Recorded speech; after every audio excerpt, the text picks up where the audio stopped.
Se você tem dúvidas sobre a aquisição e desenvolvimento de linguagem do seu filho, se você acha que fala é a mesma coisa que linguagem, se você acha que a socialização não tem nada a ver com a linguagem, é legal você assistir esse vídeo e é legal também você procurar um fonoaudiólogo para poder fazer uma avaliação específica no seu filho e tirar todas as suas dúvidas.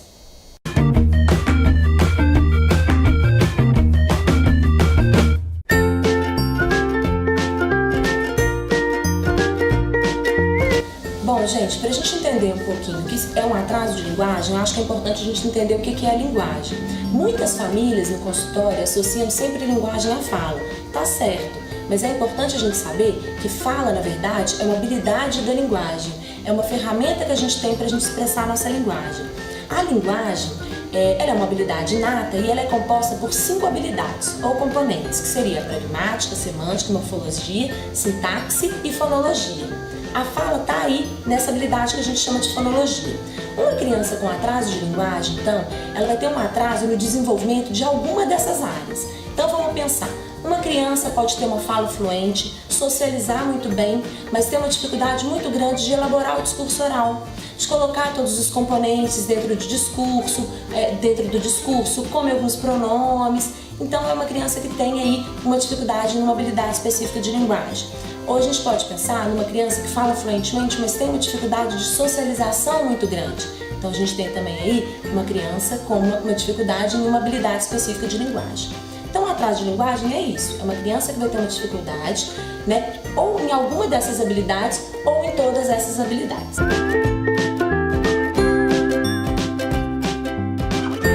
A linguagem, ela começa a ser adquirida e desenvolvida desde o bebezinho, tá? O bebezinho, ele começa, a partir de um determinado momento, a chorar para chamar atenção, né? Acontece aquele momento dos choros diferenciados, o choro de sono, o choro de fome.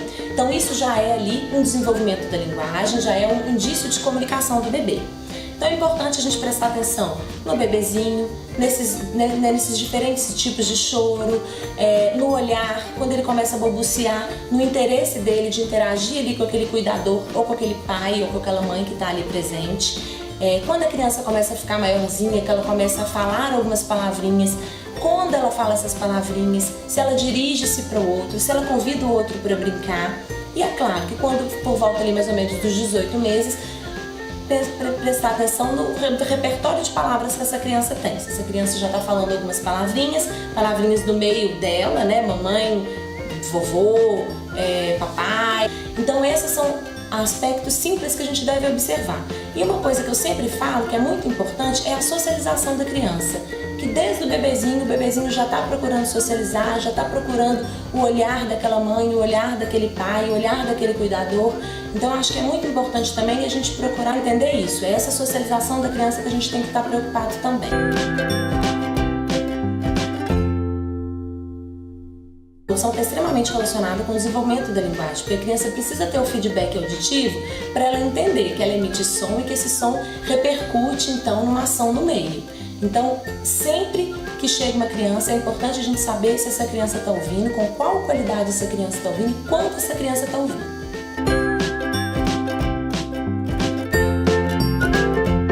A aquisição e desenvolvimento da linguagem, ela começa desde lá do bebezinho.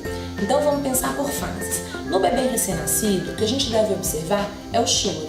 O bebê chora quando está com fome, o bebê chora quando está querendo que troque a fralda, o bebê chora quando está com fome. Então isso é uma coisa importante. O bebê, a partir do momento que o bebê vai chorar, vai interagindo, vai conseguindo se colocar um pouco mais no mundo, esse choro começa a ficar diferenciado. E as famílias conseguem distinguir, esse choro é fome, esse é sono. Por volta ali do 3º mês, a criança começa pode acontecer por volta do 2º mês também, a criança começa a vocalizar, a emitir sonzinhos, que vai depender sempre da posição que ela está no berço. Barriguinha para cima vai ser um sonzinho, barriguinha para baixo vai ser outro sonzinho. E aí esses sonzinhos começam a ter intenção de comunicar ali com aquele cuidador. Por volta mais ou menos ali do 6º mês de vida, a criança começa a balbuciar. O que é o balbucio? O balbucio é marcado por consoante vogal. Então é quando a criança começa bababá, mamamá, papapá, e a criança vai experimentando aqueles sons ali e se divertindo, até que ela percebe que esse som também tem um retorno do meio.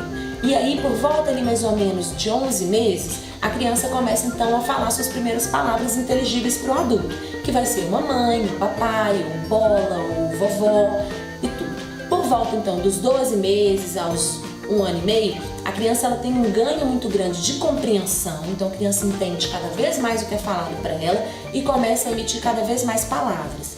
Mas ela ainda não fala tão fluentemente. Ela utiliza às vezes palavras-frases, uma palavra para significar o todo. Se ela quer bola, ela fala bó, ou fala bola. Se ela quer mamãe, ela vai falar mamãe. Se ela quer comidinha, ela vai falar papai. Então, isso aí por volta mais ou menos ali dos 12 aos 18 meses. Dos 18 aos 24 meses, que seria de 1 ano e meio aos 2 anos, a gente tem um boom de vocabulário. Então a criança aumenta cada vez mais a compreensão dela e começa a conseguir expressar um número muito grande de palavras. E aí a gente começa então a ter aquelas crianças que já começam a fazer frases simples, frases de 2 palavras, me dá bola, quero mamãe, quero papai. Então a gente tem que observar isso. É muito importante frisar que para o desenvolvimento da linguagem a gente precisa ter não só um aparato biológico, né, uma audição bacana, não ter nenhuma questão cognitiva associada, mas a gente precisa também da estimulação do meio ambiente. Então é muito importante a gente pensar nessas etapas, mas entender também que cada criança vai ter o seu ritmo, cada criança está inserida num meio ambiente que vai estimular essa criança de uma determinada maneira.